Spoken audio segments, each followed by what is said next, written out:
मकरंदाय भक्तजनमानस निवासाय श्रीरामचंद्र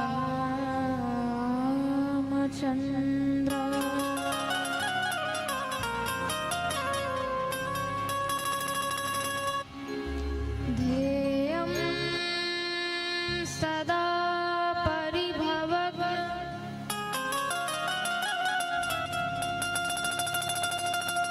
मभीष्टदोहम्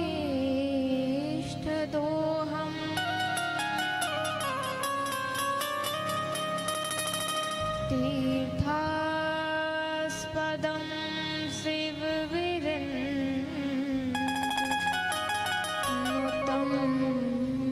शरण्यं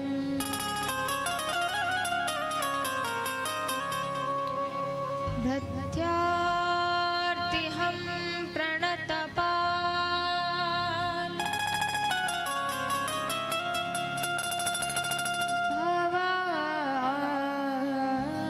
भवाब्धिपूतं वन्दे महापुरुषते चरणारविन्दम्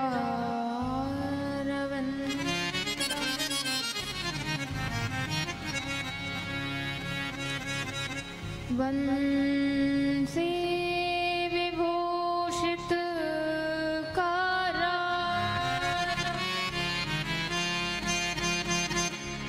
नवनीरदाभा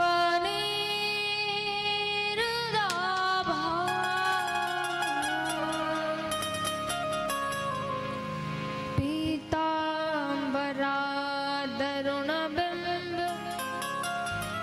फलाधरोष्ठा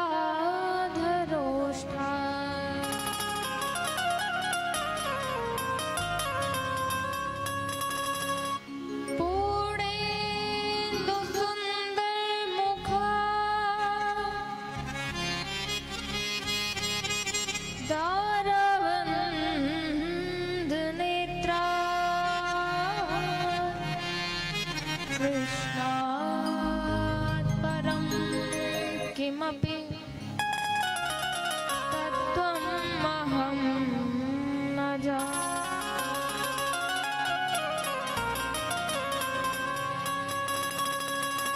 श्री सीतानाथ समारंभाम् श्रीरामानन्दाय मध्यमाम् अस्मदाचार्यपर्यन्ता वन्दे श्री गुरुपरम्परा।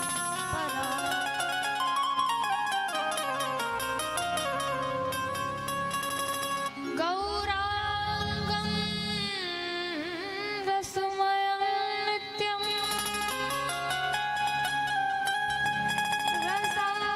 रसाचार्य रसोत्सुकम् श्रीरामहर्षण देवाख्यं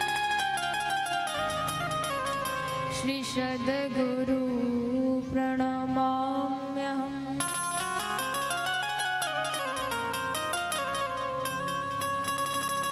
जय जय श्री राधा रमण जय जय नवल किशोर जय गोपी चित चोर प्रभु जय जय माखन चोर जय जय माखन चोर। आइए हम सभी अपनी मन वाणी को पवित्र करने के लिए भगवान के पावन पुनीत नाम का संकीर्तन करें।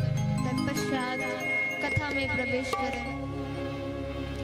श्री कृष्ण गोविंद हरे मुरारे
जहां से जहां तक मेरी आवाज जा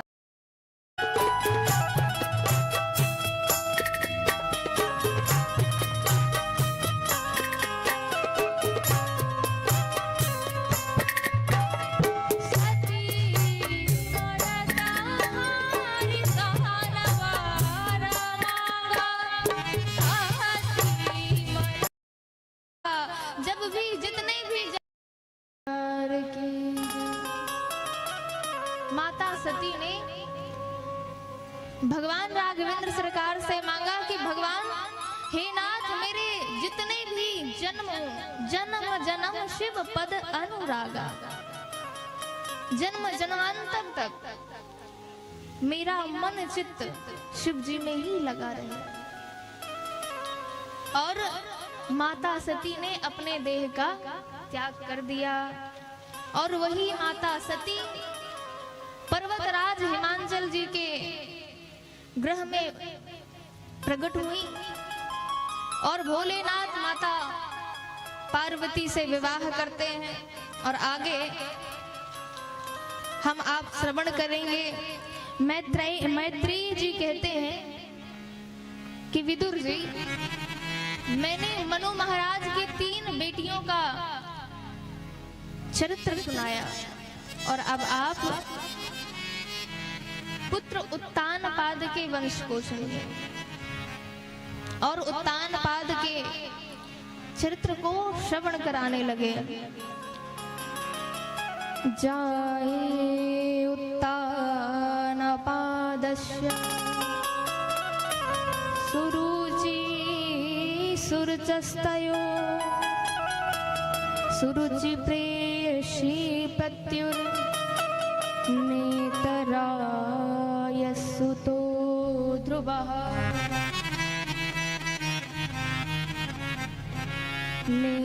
नेतराय सुतो ध्रुवः। मैत्रेयी जी कहते हैं कि विदुर जी, अभी तक मैंने सुंदर सती जी के चरित्र को सुनाया, श्रवण कराया। अब आप उत्तानपाद के चरित्र को सुनिए। और कहा कि इनकी 2 पत्नियां थीं, 2 रानियां थीं, सुरुचि और सुनीति। और उत्तानपाद अपनी छोटी पत्नी से अत्यधिक स्नेह करते थे। उनका नाम था सुरुचि। और सुनीति से ज्यादा लगाव नहीं था, ज्यादा प्रेम नहीं था। अब सुरुचि के पुत्र हुए उत्तम और सुनीति के पुत्र हुए ध्रुव जी महाराज। और जब ध्रुव जी महाराज कुछ बड़े हुए तो माता से पूछे, मैया यह तो बताओ मेरे पिताजी का क्या नाम है, मेरे पिताजी कहाँ हैं, कौन है मेरे पिताजी। अब माता सकुचा जाती कि क्या कहूं और कैसे बताऊं कि कौन है पिताजी।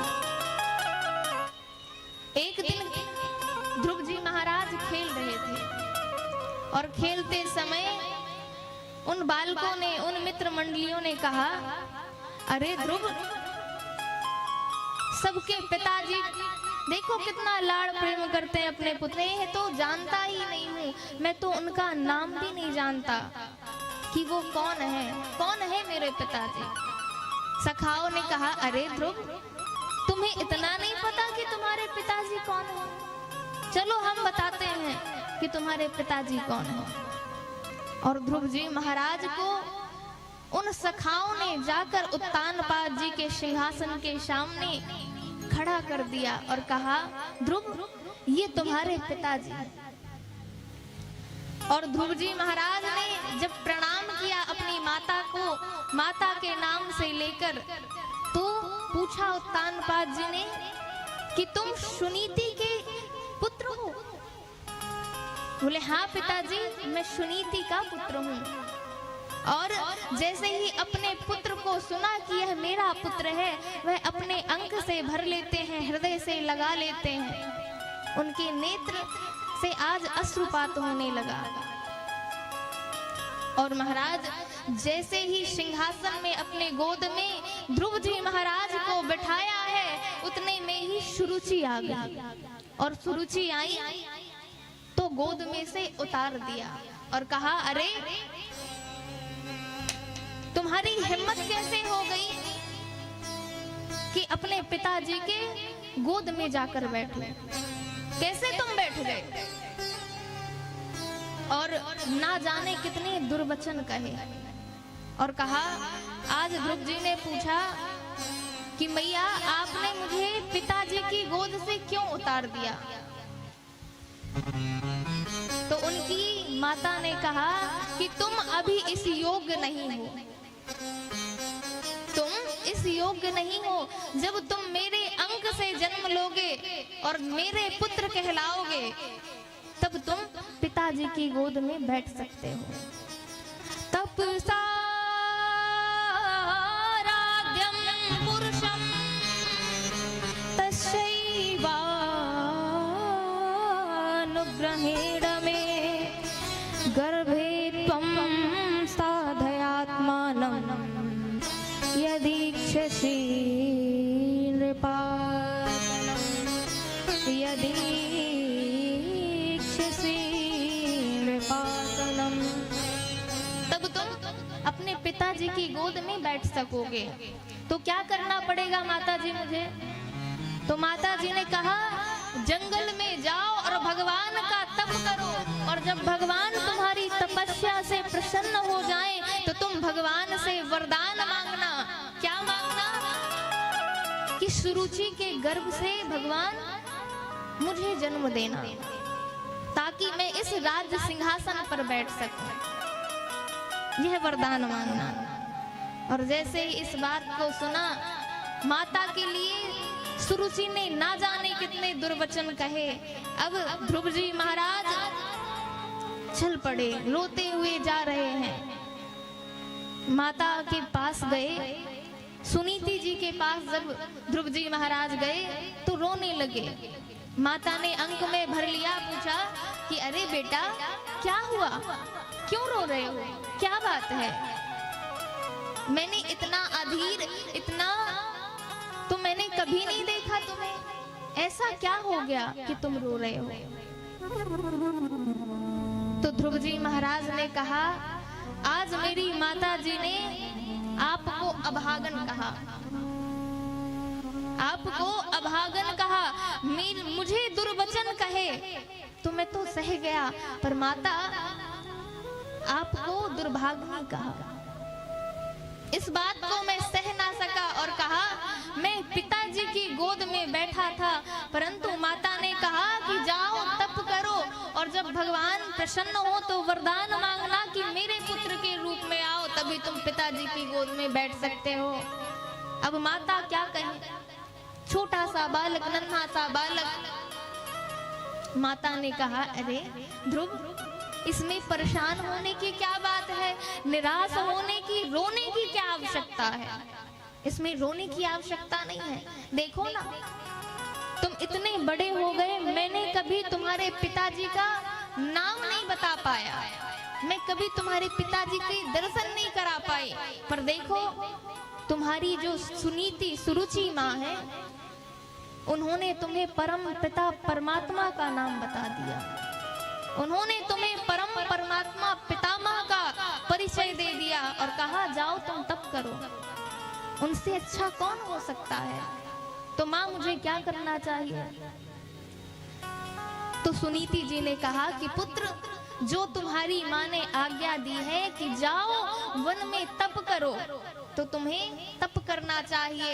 और जो तुम गोद में बैठना चाहते हो पिताजी के, अगर वह परम पिता परमात्मा तुमसे प्रसन्न हो गया ना, तो फिर तुम्हें किसी की गोद में बैठने की आवश्यकता नहीं है। और इस प्रकार से महाराज रोते हुए चल पड़े ध्रुव जी महाराज। जैसे ही चल पड़े, जंगल में पहुंचे, श्री नारद जी महाराज ने देखा कि यह अद्भुत तेज, और उस अद्भुत तेज को देखकर नारद जी महाराज ने कहा, अरे ध्रुव कहाँ जा रहे हो?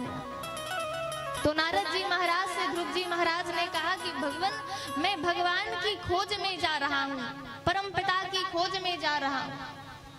अरे तुम तो बहुत छोटे हो अभी, जानते हो जिस पितामह की, जिस परम पिता की खोज में तुम जा रहे हो, बड़े बड़े संत जन्म जन्म व्यतीत कर देते हैं, उनकी उम्र गुजर जाती है, परंतु उनको एक छवि, एक छटा, आभा, प्रभा का दर्शन नहीं होता। और तुम कह रहे हो कि मैं परम पिता की खोज में जा रहा हूं। आज नारद जी महाराज ने अनेक प्रकार से समझाने का प्रयास किया, परंतु ध्रुव जी महाराज ने कहा कि नारद जी, हे देवर्षि नारद जी महाराज, देखिए आज मैं अपने माताओं के वचनों से, जिस प्रकार आप चलनी में से दूध को डालेंगे तो वो थमता नहीं है, पानी को डालेंगे तो वो थमता नहीं है, गिर जाता है, इसी प्रकार मेरी माता ने मेरे हृदय को छलनी कर दिया है, और आपके अमृतमयी वचन और इस छलनी से टिक नहीं रहे हैं सरकार। आप उपदेश तो अच्छा दे रहे हैं, मेरे हित के लिए दे रहे हैं, परंतु आपका जो उपदेश है वह अभी मेरे दिमाग से परे है। आपका ये ज्ञानोपदेश मुझे समझ नहीं आ रहा। और सब प्रकार से जब परीक्षण नारद जी महाराज ने लिया, और नारद जी महाराज के उपदेश के अनुसार जब ध्रुव जी की निष्ठा देखी कि ध्रुव अपनी निष्ठा में अटल है कि भगवान की खोज करना है, भगवान को प्राप्त करना है, भगवान को प्रसन्न करना है, तो नारद जी महाराज विचार करते हैं कि भैया ये पक्का चेला है, ये बिल्कुल पक्का चेला है, और ये भगवान को प्राप्त कर ही लेगा। नारद जी महाराज बड़े प्रसन्न हुए और मंत्र उपदेश दिया। मंत्र कान में फूंक कर कहा कि बेटा जाओ मधुबनी में तपस्या करो। अष्टांग योग बताया, रेचक कुंभक विधि बताई, और ध्रुव जी महाराज तप में लीन हो गए। और ऐसा तप किया, ऐसा तप किया, ऐसा तप किया कि सारे जगत की प्राण वायु थम गई, रुक गई, सभी लोग जीव जंतु तड़पने लगे। देवता भगवान के पास गए कि प्रभु ये क्या हो रहा है, हे नाथ ये क्या हो रहा है। भगवान ने कहा कि ध्रुव जी महाराज तपस्या कर रहे हैं, और यह भगत का प्रताप है, भगत नाम में ऐसा लीन है कि आज वह उसकी सेवा, उसकी निष्ठा से आप सभी को कष्ट हो रहा है। और भगवान उसी समय ध्रुव जी महाराज के पास पहुंचे, और महाराज जब ध्रुव जी महाराज के पास पहुंचे तो आज ध्रुव जी महाराज भगवान के ध्यान में मग्न हैं। उनके हृदय में भगवान के सुंदर आभा प्रभा का दर्शन हो रहा था, वह दिव्य चिंतन कर रहे थे।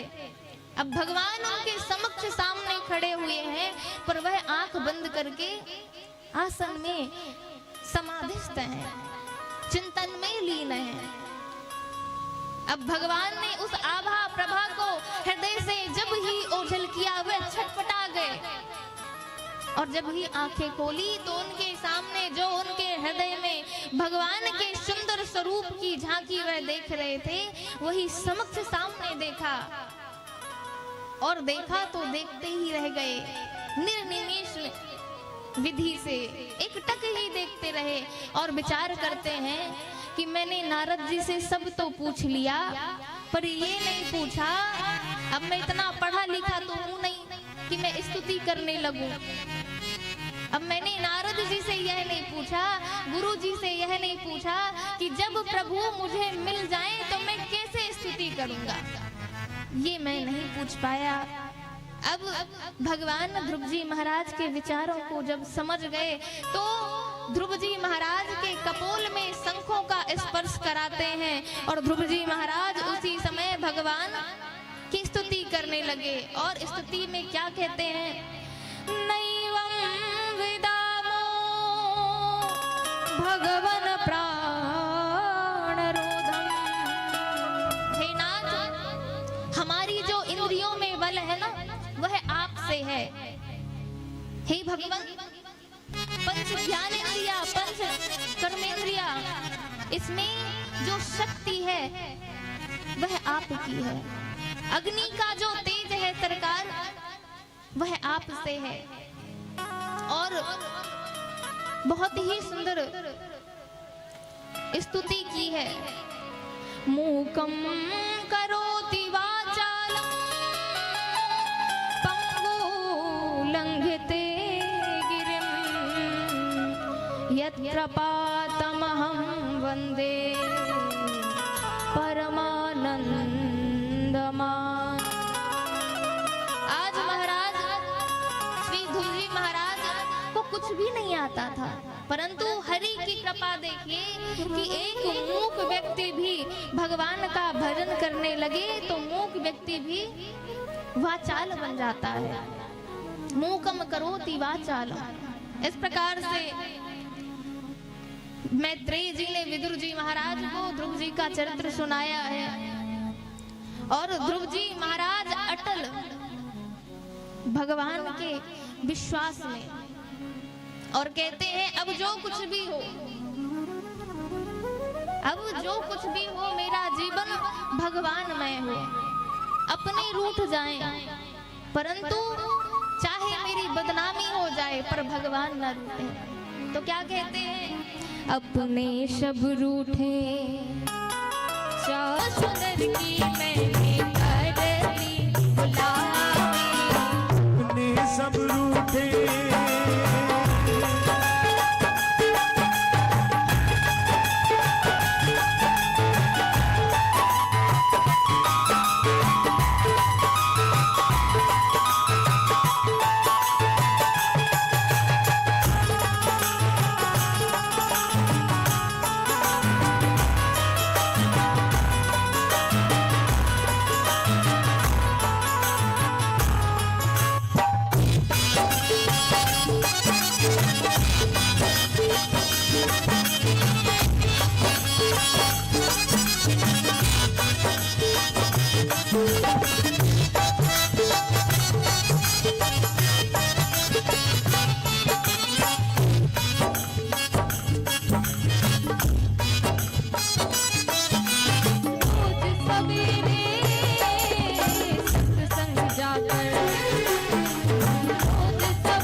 हे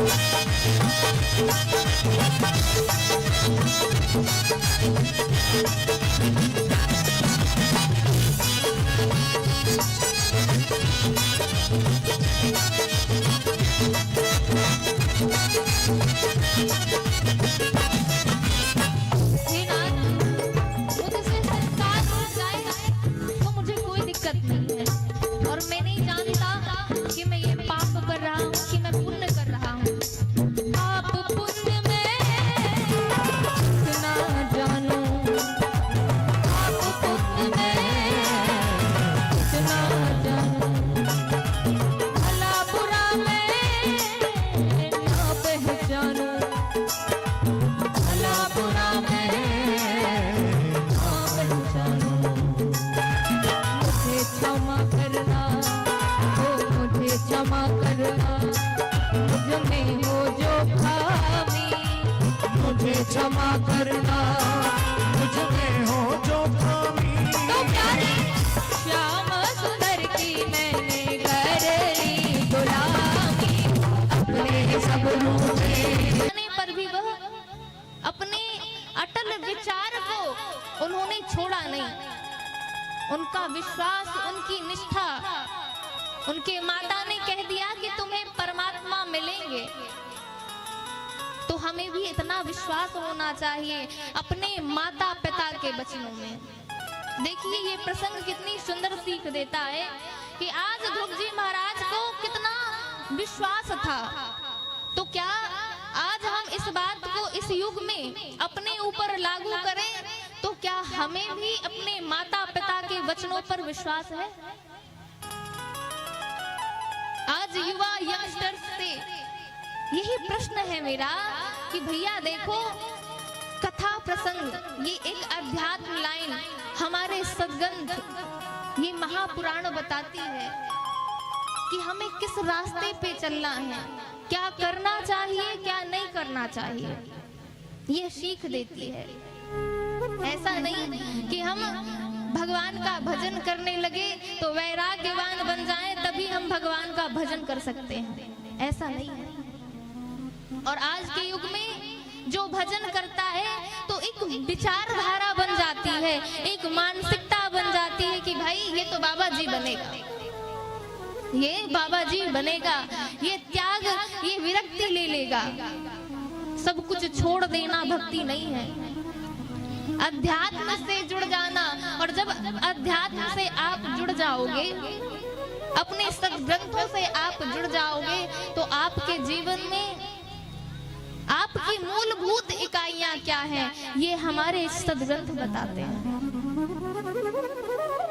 इस प्रकार से महाराज ध्रुव जी महाराज का विदुर जी महाराज ने, मैत्रेय जी महाराज ने विदुर जी को श्रवण कराया, और आगे कहते हैं कि इन्हीं के वंश में हुए महाराज अंग बड़े ही कर्मनिष्ठ थे, प्रकांडीय ज्ञानी थे और बड़े धर्मात्मा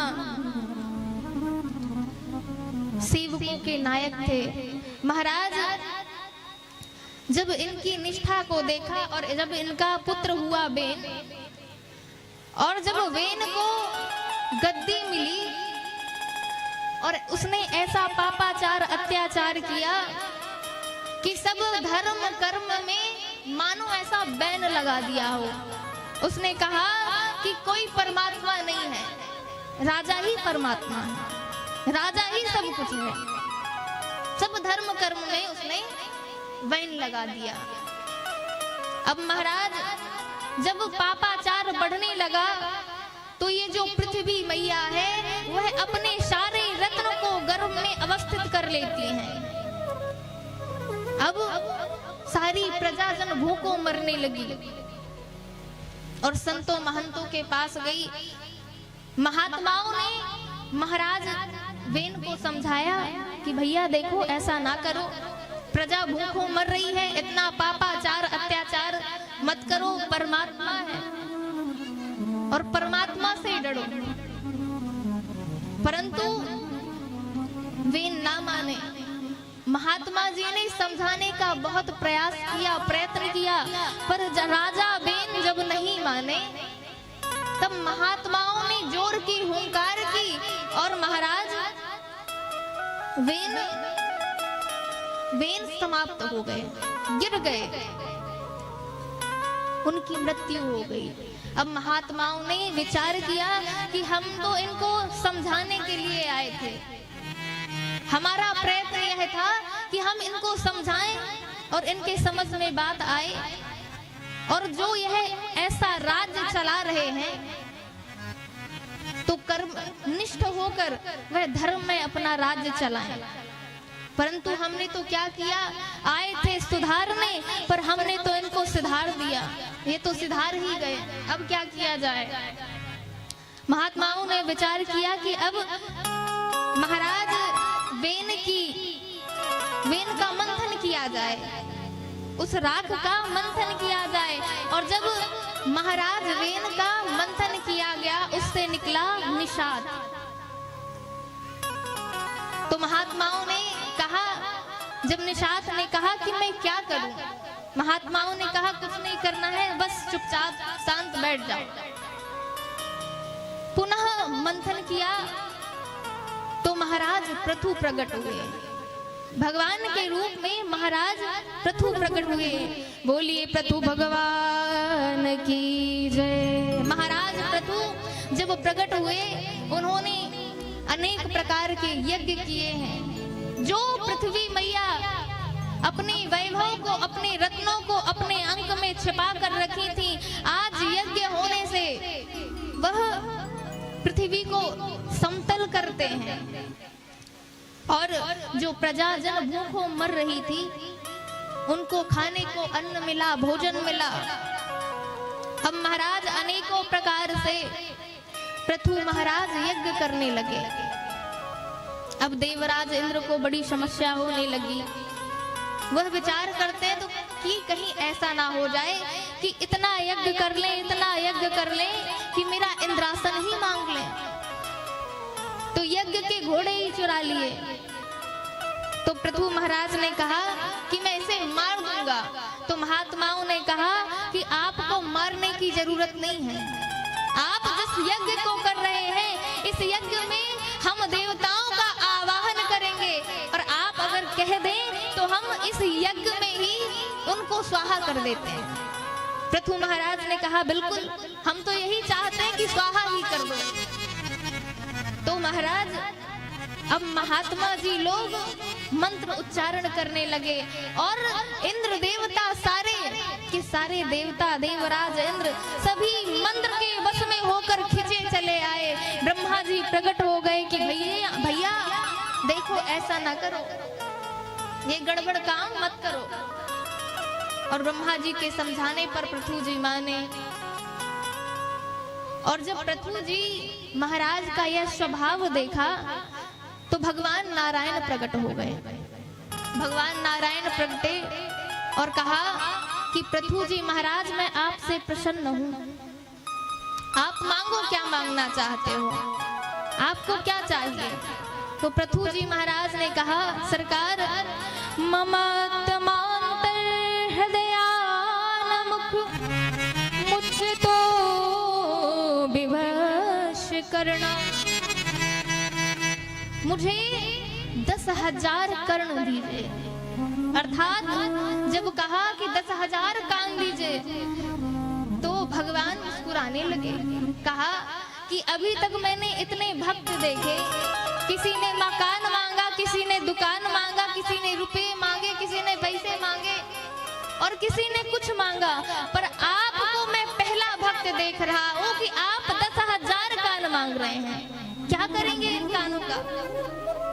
तो पृथु जी महाराज बड़ी सुंदर बात कहते हैं नाथ, मेरे कानों में 10,000 कानों की शक्तियां दे दीजिए, ताकि मैं आपकी निरंतर कथा का श्रवण करता रहूं। क्योंकि अभी 2 कान मिले हैं, और 2 कान से मैं रस अमृत को, आपके चरितार्थ को सुनता हूं तो संतृप्त नहीं होते। तो हे नाथ, आप मुझे 10,000 कानों की शक्ति दीजिए। और उस समय वरदान देकर भगवान अंतर ध्यान हुए। शौनकादि ऋषि उसी समय पृथु जी महाराज के समक्ष प्रकट हो गए और कहा, पृथु जी महाराज, आपने जो यह वरदान मांगा ये बहुत ही सुंदर है। देखिए, समस्त सारों का सार ही यही है कि हम इस संसार में उस वस्तु का उतना ही उपभोग करें, उपयोग करें जितना हमको चाहिए। इस नश्वर वस्तुओं से उसका त्याग कर देना चाहिए और असंग होना चाहिए। इस प्रकार से महाराज शौनकादि ऋषियों का पृथु जी महाराज का उपदेश देते हैं। तदोपरंत आगे इन्हीं के वंश में हुए प्राचीन बरही, और प्राचीन बरही हुए यह हिंसात्मक यज्ञ करते थे। नारद जी एक दिन प्रकट हो गए और कहा कि राजन, ये आप क्या कर रहे हो? तो उन्होंने कहा, मैं यज्ञ करता हूं, मैं यज्ञ कर रहा हूं।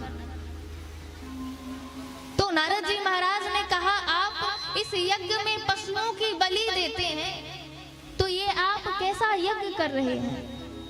तब नारद जी महाराज से प्राचीन बरही ने कहा कि नाथ, यह हमारा कर्म कांड कहता है। तो नारद जी महाराज कहते हैं कि हमारे सदग्रंथ, हमारा कर्म कांड अहिंसा परमो धर्मः, जो अहिंसा, हिंसा को नहीं करता, अहिंसा को ही परम धर्म मानता है, वह हिंसा का उपदेश तो दे ही नहीं सकता। और जब ही कहा नारद जी महाराज ने, जितने पशुओं की आपने बलि दी है ना, आप ऊपर आकाश की ओर देखिए। और प्राचीन बरही महाराज ने देखा आकाश की ओर। उन्होंने क्या देखा कि सारे पशु घूर घूर कर प्राचीन बरही को देख रहे हैं। तो नारद जी से पूछा प्राचीन बरही ने कि महाराज, ये मुझे घूर घूर क्यों देख रहे हैं? ऐसी क्या बात है, क्या कारण है, इनके घूरने का क्या कारण है? तो नारद जी ने कहा, जितने पशुओं की बलि तुमने दी है ना, तुमने उन्हें मार दिया, उनकी बलि दे दी। अब वो इस ताक में हैं, इस प्रतीक्षा में हैं कि तुम कब मरो और तुमसे बदला लें। अब महाराज प्राचीन बरही तो झटपटा गए। नारद जी, क्या करना चाहिए अब? मुझसे तो अपराध हो गया। नारद जी की पुरंजनोपाख्यान के द्वारा बड़ा ही सुंदर संवाद सुनाया है, स्वरूप का परिचय बताया है, और प्राचीन बरही अपने स्वरूप को पहचान कर भगवान के परम पद को गए। इन्हीं के पुत्र प्रचेतागण हुए, और प्रचेतागणों ने श्री नारद जी महाराज से प्रश्न किया कि हे भगवान, आप यह बताइए, आप तो कहते हैं नरस्य अज्ञानम नारम नरम यति खंड्य इति नारदा, जो हमारे संशय को समाप्त कर दे वह नारद। तो नारद जी महाराज, हम आपसे यह पूछना चाहते हैं कि भगवान, सरल विधि यह बताइए कि भगवान सबसे जल्दी, सबसे शीघ्र ऐसा कौन सा कार्य करना चाहिए कि हमसे प्रसन्न हो जाएं? तो नारद जी महाराज ने कहा कि भगवान को सबसे शीघ्र प्रसन्न करने का एक ही उपाय है, और वह कौन सा है? दयाया सर्वभूतेषु संतुष्ट्या येन केन वा सर्वेन्द्रोपया शान्त्या च तुष्यत्या सुजनार्दना। नारद जी महाराज ने कहा, भगवान को प्रसन्न करने के उपाय क्या है? तो नारद जी कहते हैं कि दया, सब पर दया करो, सब पर दया करनी चाहिए, और संतुष्टि, जो आपको मिला है, जितना आपको मिला है उसमें संतुष्टि रखना चाहिए और अपने इंद्रियों को वश में करना चाहिए, वश में रखना चाहिए। इस प्रकार महाराज प्रचेता गणों ने श्री नारद जी महाराज से अनेक प्रश्न किए। तत्पश्चात मैत्रेय मुनि विदुर जी महाराज से कहते हैं, अभी तक तो मैंने उत्तानपाद का वंश सुनाया, अब प्रियव्रत का आप वंश सुनिए। और प्रियव्रत इतने प्रभावशाली कि वह एक दिन बैठे बैठे विचार किया कि रात्रि होती है, ये रात्रि क्यों होती है? बताओ, इस रात्रि में लोग सोकर अपने समय को व्यर्थ गवा देते हैं, ये रात्रि होनी नहीं चाहिए। इस प्रकार से विचार किया तो अब अपने मन में संकल्प लेते हैं कि ऐसा करूं कि ये रात्रि ही ना हो। और एक ज्योतिर्मय रथ का निर्माण किया और सूर्य भगवान की ओर छोड़ दिया। उसकी 7 परिक्रमा की गई उस रथ ने, तो अब रात्रि हो ही नहीं रही महाराज। और बहुत दिनों तक जब रात्रि नहीं हुई तो ब्रह्मा जी विचार करे कि ये हो क्या रहा है। और पता चला कि प्रियव्रत जी ने ज्योतिर्मय रथ को छोड़ दिया है, इसी कारण से रात्रि नहीं हो रही। ब्रह्मा जी ने कहा, अरे पुत्र, ऐसा गड़बड़ ना करो, ये देखो प्रकृति है, प्रकृति की हर एक वस्तु बहुत खूबसूरत है, पर कब खूबसूरत है? जब आपको सही तरीके से उसको उपयोग करना आना चाहिए तब। अब दाल में नमक ना हो तो भाई दाल अच्छी नहीं लगेगी, और दाल में नमक ही नमक हो तो भी दाल अच्छी नहीं लगेगी। तो ब्रह्मा जी ने आकर प्रियव्रत जी महाराज को समझाया है कि प्रकृति की हर एक वस्तु बहुत ही सुंदर है, पर आपको प्रयोग करना आना चाहिए। इस प्रकार से ब्रह्मा जी ने समझाया और प्रियव्रत जी ने 7 द्वीप, 7 महासागरों का निर्माण किया और एक एक पुत्रों को एक एक द्वीप का अधिपति बना दिया। और महाराज विरक्ति, और उन्होंने विरक्त हो गए, भगवान का भजन करने लगे, वन को चले गए। जब नाभि का विवाह मेरू देवी से हुआ, इनके कोई संतति हो नहीं रही थी, तो महात्माओं से पूछा गया कि क्या करना चाहिए। तो पुत्रेष्ठी काम यज्ञ की रचना बताई गई और पुत्रेष्ठी काम यज्ञ हुआ। तो ऋषभदेव भगवान के रूप में ऋषभदेव ही प्रकट हो गए। इनका विवाह इंद्रदेव की पुत्री जयंती से हुआ। इनके 100 पुत्र हुए और सबसे बड़े पुत्र का नाम था भरत। सबसे बड़े पुत्र का नाम था भरत।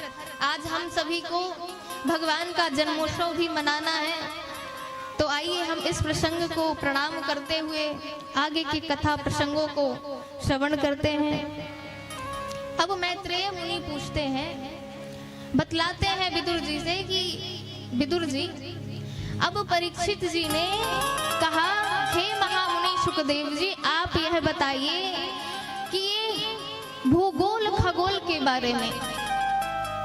तो सुखदेव जी कहते हैं, 7 तल्ले ऊपर और 7 तल्ले नीचे, अर्थात 7 लोक नीचे और 7 लोक ऊपर। अतल वितल सुतातल महातल रसातल पाताल, ये नीचे के लोक बताए। और कहा, परीक्षित, इस प्रकार से 7 लोक ऊपर है, 7 लोक नीचे हैं। अब परीक्षित जी ने कहा, सरकार, मैंने सुना है कि जब पापी, जब जीव पापाचार करता है, अत्याचार करता है, तो उसे अपने कर्मों का फल भोगना पड़ता है। और अंततो गत्वा, मैंने यह सुना है कि उसे नरक जाना पड़ता है। तो सरकार, ये नरक कहाँ है? तो शुकाचार्य जी कहते हैं कि पृथ्वी से 99,000 योजन दूर एक संयमनीपुरी है, जहां के राजा है यमराज।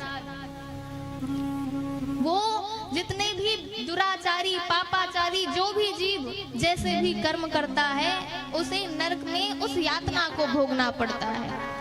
और महाराज 28 प्रकार के भयानक नरकों का वर्णन किया है और कहा, तब जब भयानक 28 प्रकार के नरकों का वर्णन किया तो परीक्षित जी कांप उठे और कहा, सरकार यह तो बताइए, जो जीव इस संसार में आया है, ऐसा तो हो नहीं सकता कि उससे कोई ना कोई पाप ना बने। जो आया है उससे कोई ना कोई छोटा कोई भी पाप बना ही होगा, तो क्या उसको भी नरक में जाना पड़ेगा? तो सुखदेव जी ने कहा कि भैया देखो, अगर कपड़े हैं आपने पहने हैं तो उसे तो धुलना ही पड़ेगा। और आपके अगर आप चाहते हो कि धोबी घाट ना जाए, आपके कपड़े को आप धोबी घाट नहीं भेजना चाहते तो खुद से धो लो, परंतु धोबी घाट भेजोगे तो कूटनी से, पीटनी से, सबसे पीटा जाएगा। इसलिए ये शरीर भी क्या है, एक कपड़ा है। संसार में आए हो तो दाग लगेगा, और आप प्रायश्चित के साबुन से धीमे धीमे रगड़कर साबुन से आप खुद ही धो लोगे तो आपको कष्ट नहीं होगा, पीड़ा नहीं होगी। परंतु धोबी घाट गए अर्थात नरक गए तो कूट के, कूटनी से, पीटनी से 28 प्रकार की जो यातनाएं हैं उसे भोगना ही पड़ेगा। तो अब परीक्षित जी कहते हैं, सरकार यह तो बताइए कि ऐसा कोई पापी जो जीवन भर उसने पाप ही पाप किए हो, जो पाप में ही संलग्न रहा हो, पर आप यह बताइए कि कोई भगवान के नाम से उसके पाप धुल गए हो, वह उद्धार हो गया हो। सुखदेव जी कहते हैं बिल्कुल। एक इतिहास की, एक पुराण की कथा कहने लगे और क्या कहते हैं कि चित के वलया भक्त्या वासुदेव परायणः अघम धुन्वन्तिकास्तेन निहारमिव भास्करा निहारमिव भास्करा। और परीक्षित जी को अजामिल की कथा श्रवण कराने लगे कि परीक्षित,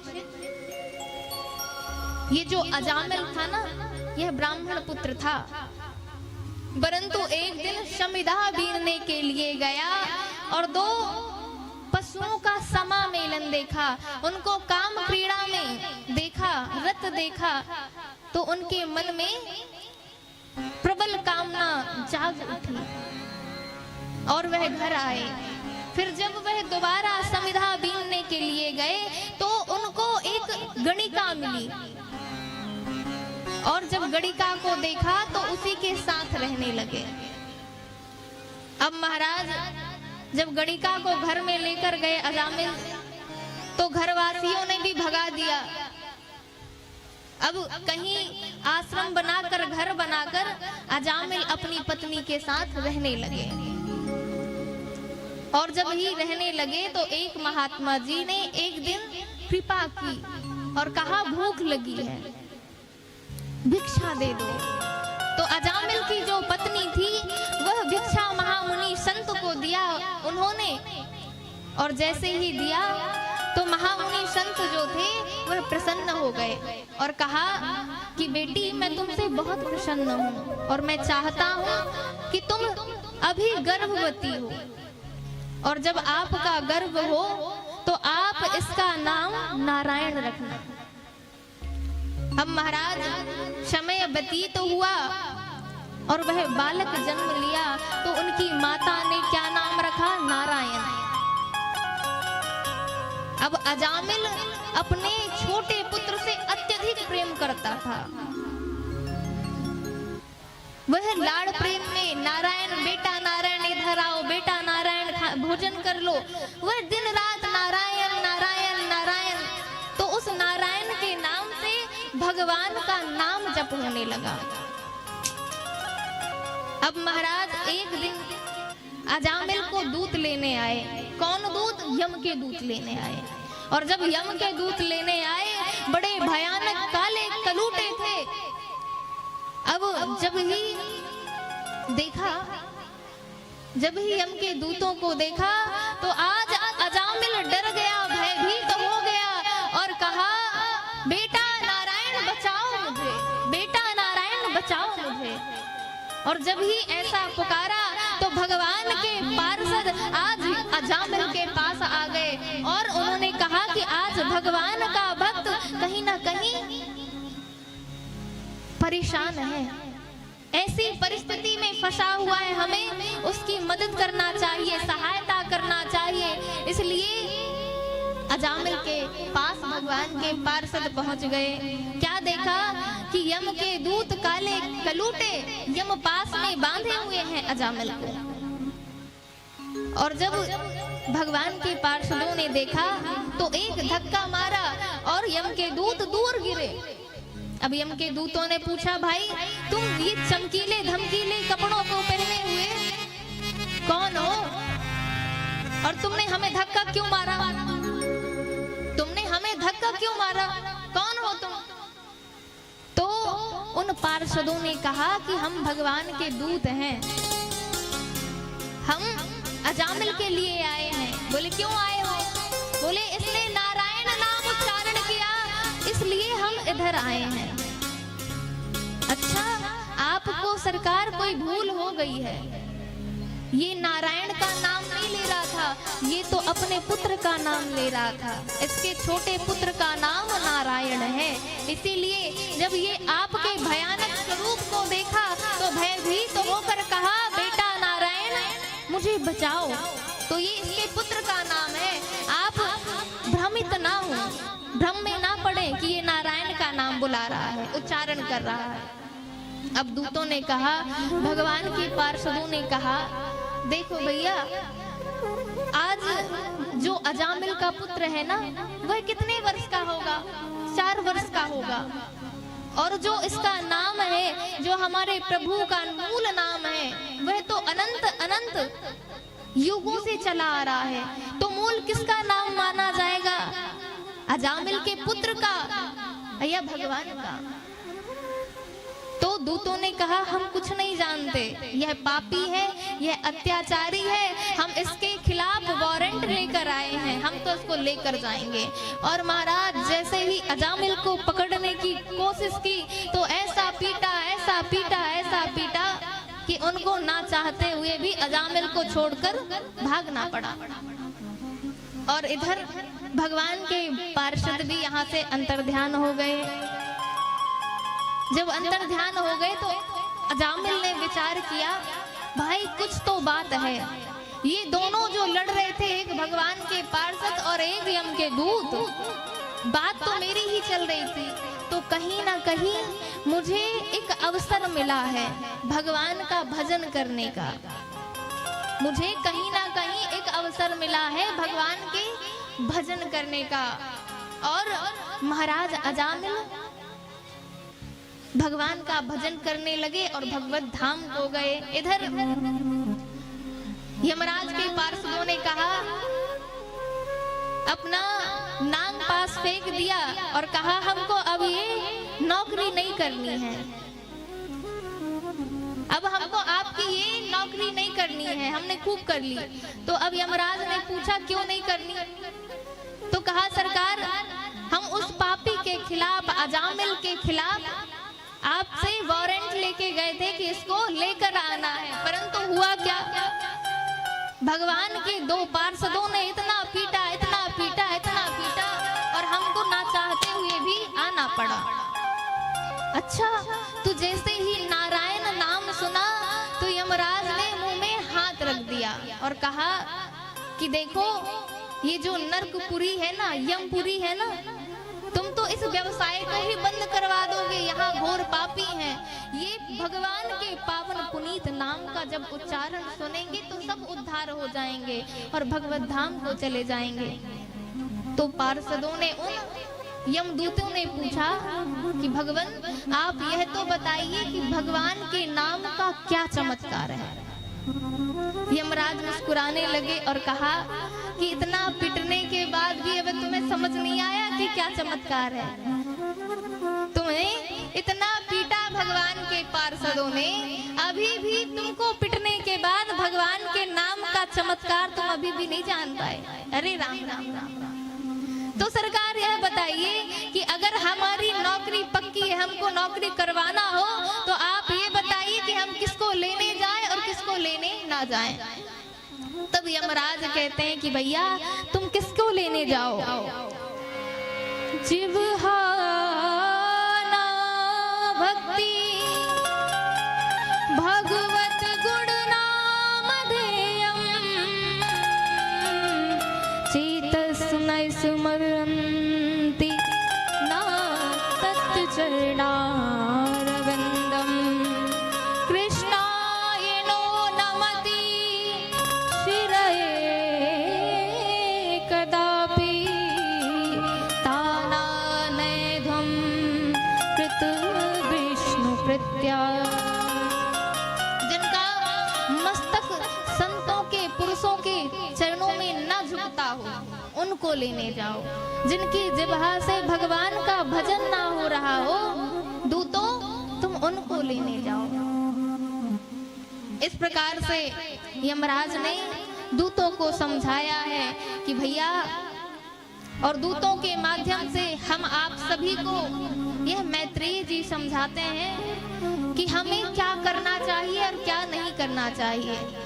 देखिए हम संसार में आए हैं और हम इतना पुरुषार्थ नहीं कर सकते थे कि हमें ये मानव जीवन मिल सके, और मानव जीवन मिला तो हम क्या कर रहे हैं, सबके बारे में विचार करते हैं पर अपने बारे में विचार करने का हमें समय है ही नहीं। और जो भी करते हैं अपने व्यवसाय के लिए झूठ बोलते हैं ताकि हमारा धन व्यापार बढ़े, झूठ बोलते हैं, फरेब करते हैं, सबसे ईर्ष्या करते हैं। तो भैया ये सब नहीं करना चाहिए। इसीलिए सुखदेव जी महाराज ने 28 नरक बताए, तो इन नरकों की यातना को ना भोगना पड़े, इसलिए भगवान के चरणारविंद में अपने चित्त को, अपने मन को लगा लेना चाहिए और भगवान का नाम गाना चाहिए। भगवान का नाम बड़ा मीठा है, राम नाम अति मीठा है, ओ राम नाम अति मीठा है, कोई गा कर देख ले, आ जाते हैं राम कोई मना कर देख ले। राम नाम अति मीठा है, आकर देख ले, आ जाते हैं राम कोई मना कर देख ले। नाम अति मीठा है,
और इस नारायण कवच को करने से हमारे जो जीवन में आधियां व्याधियां हैं ना, वह समाप्त हो जाती हैं। तो हमें भी इस नारायण कवच का पाठ करना चाहिए।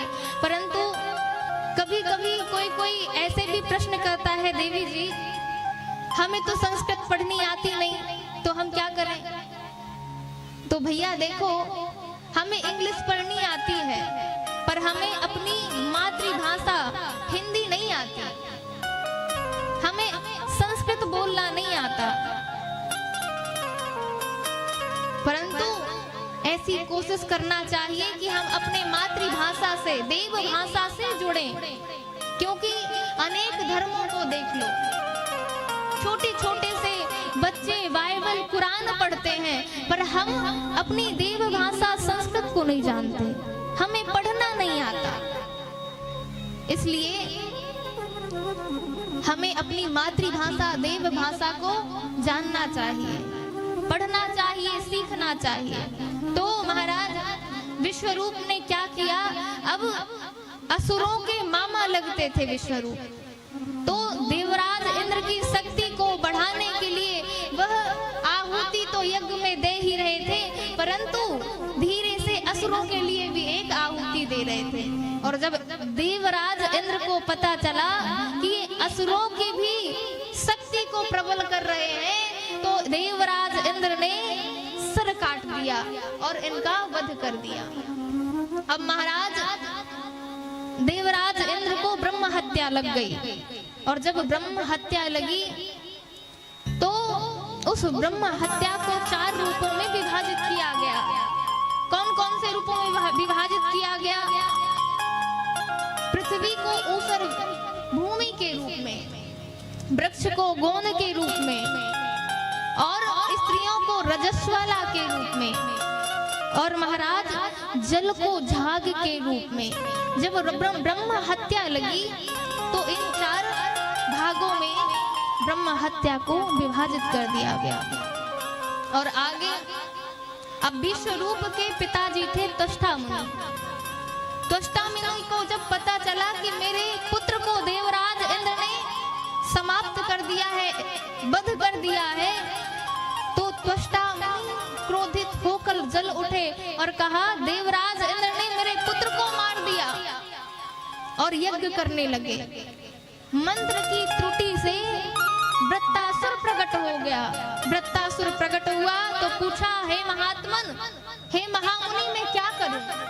तो त्वष्टा मुनि ने कहा कि देवराज इंद्र को खा जाओ। अब महाराज जैसे ही वृत्तासुर पहुंचा, अब देवताओं में हाहाकार मच गई, हाहाकार मच गई। अब भगवान पाहि माम, पाहि माम, नारायण के पास सभी देवता गए, भगवान हमारी रक्षा कीजिए, हम क्या करें? भगवान नारायण ने कहा कि आप लोग दधीचि ऋषि के पास जाइए, जब वो अपनी हड्डियों का दान करेंगे उससे बनेगा वज्र, और उस वज्र से ही वृत्तासुर का होगा वध। अब महाराज दधीचि ऋषि के पास देवता गए और दधीचि ऋषि से उनकी हड्डियों का दान मांगा, उसी से वज्र बना। और वज्र से ही, जैसे ही देवराज इंद्र वृत्तासुर के पास अपने वज्र को लेकर गए, उस वज्र में वृत्तासुर को भगवान बांके बिहारी के दर्शन होने लगे। बांके बिहारी के दर्शन होने लगे तो आज वृत्तासुर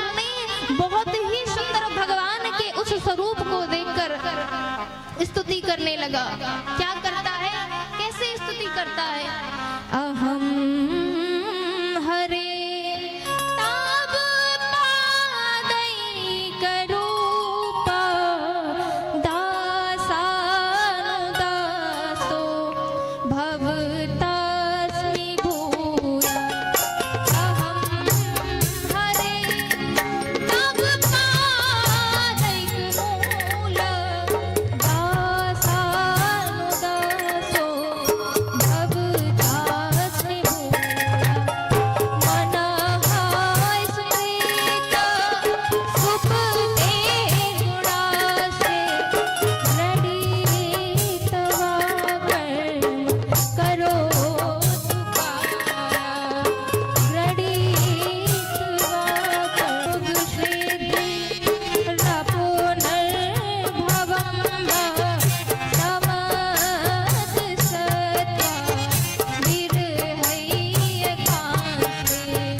समस्त सत्वा विरहैयकांते। अहं हरे तव पादैक मूल। अहं हरे तव पादैक मूल दासानुदासो भवभक्तिनिष्ठ। दासानुदासो भवितास्मि भूया। भवितास्मि भूया। भवितास्मि भूया।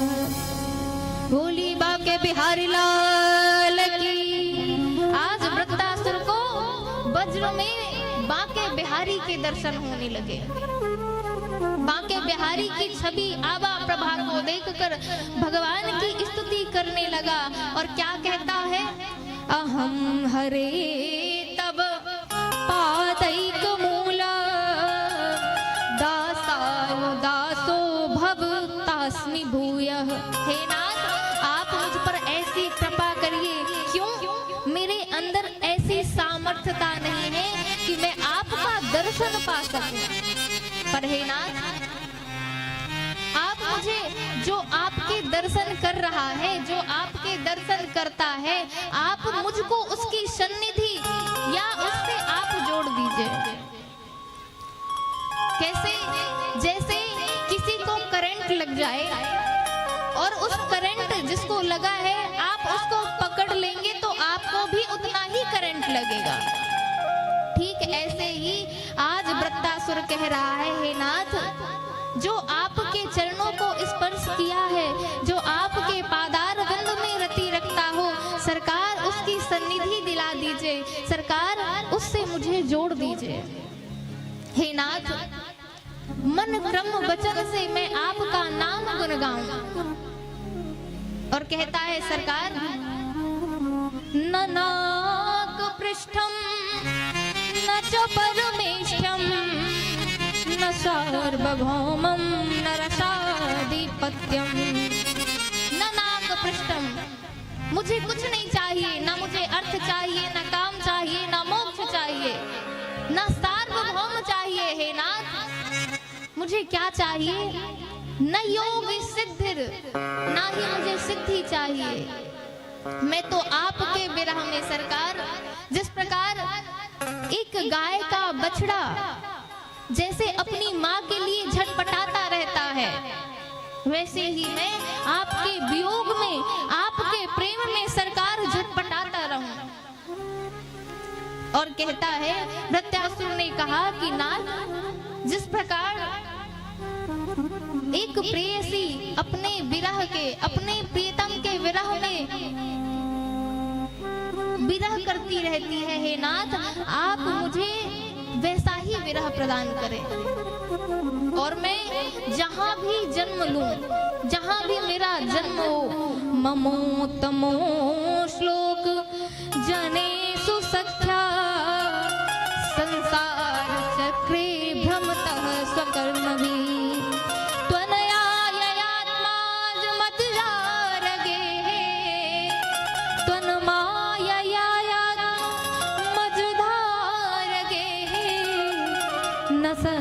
चित्त शनायात भूयात। हे नाथ, मेरा जब भी जहां जहां भी जन्म हो, मैं आपको याद करता रहूं। हे नाथ, मुझे कुछ नहीं चाहिए। मैं जहां भी संसार में भ्रमतः स्वकर्म भी, मैं अपने कर्मों के फल स्वरूप जहां भी जाऊं, मेरा चित्त आपके चरणों में लगा रहे। इस प्रकार से वृत्तासुर महाराज भगवान की स्तुति करता है। तत्पश्चात देवराज इंद्र को वृत्तासुर ने खा लिया, और जब खा लिया महाराज, तो एक साल के बाद जो विश्व रूप ने नारायण कवच का देवराज इंद्र को उपदेश दिया था, तो भगवान नारायण ने उसकी कवच स्वरूप रक्षा की, और उस वज्र के सहारे से वह वृत्तासुर का पेट फाड़कर विदीर्ण करके बाहर निकल आया। अब परीक्षित जी कहते हैं, नाथ, हे सुखदेव जी, हे महामुनि, आप यह बताइए कि ये जो वृत्तासुर था, यह तो राक्षस था, पर इसको वज्र में ही वाके बिहारी के दर्शन क्यों होने लगे? इसका क्या रहस्य है? तो परीक्षित जी महाराज से शुकाचार्य जी कहते हैं कि देखो परीक्षित, ये पूर्व जन्म का चित्रकेतु था। ये राजा था चित्रकेतु नाम का, और इसको पार्वती जी ने श्राप दिया था, इसलिए यह असुर दैत्य योनि को प्राप्त हो गया और आकर वृत्तासुर बन गया। और आगे परीक्षित जी का प्रश्न कि भगवान आप यह बताइए, मैंने तो भगवान ने यहाँ पर शुकाचार्य जी महाराज ने कहा कि देखो भैया परीक्षित, ऐसी कोई बात नहीं है, भगवान किसी का पक्ष नहीं लेते हैं। जो जिस भाव से भगवान को भजते हैं, देखते हैं, भगवान उनको वैसे ही प्राप्त हो जाते हैं। अब देखो, राक्षस भगवान को अपना दुश्मन मानते हैं, शत्रु मानते हैं, तो भगवान उनके शत्रु बन जाते हैं। और देवता भगवान को अपना हितैषी मानते हैं, अपना सहायक मानते हैं, तो भगवान उनकी सहायता करते हैं। पर तुमने कहा भगवान समदर्शी हैं, तो भगवान कैसे समदर्शी हैं? जितनी कृपा प्रहलाद जी के ऊपर की है, उतनी कृपा किसी के ऊपर नहीं की। और प्रहलाद जी महाराज का चरित्र सुनाने लगे। प्रहलाद जी महाराज का चरित्र सुनाने लगे, तो अब परीक्षित जी महाराज से कहते हैं शुकाचार्य जी कि परीक्षित जी अब ध्यान से सुनिएगा। प्रहलाद जी के ऊपर भगवान ने कितनी कृपा की, कितना अनुग्रह किया।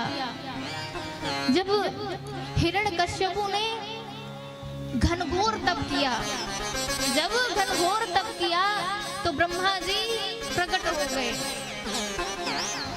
जब ब्रह्मा जी प्रकट हुए तो हिरण्यकश्यप से कहते हैं, हिरण्यकश्यपु वरदान मांगो, क्या चाहिए?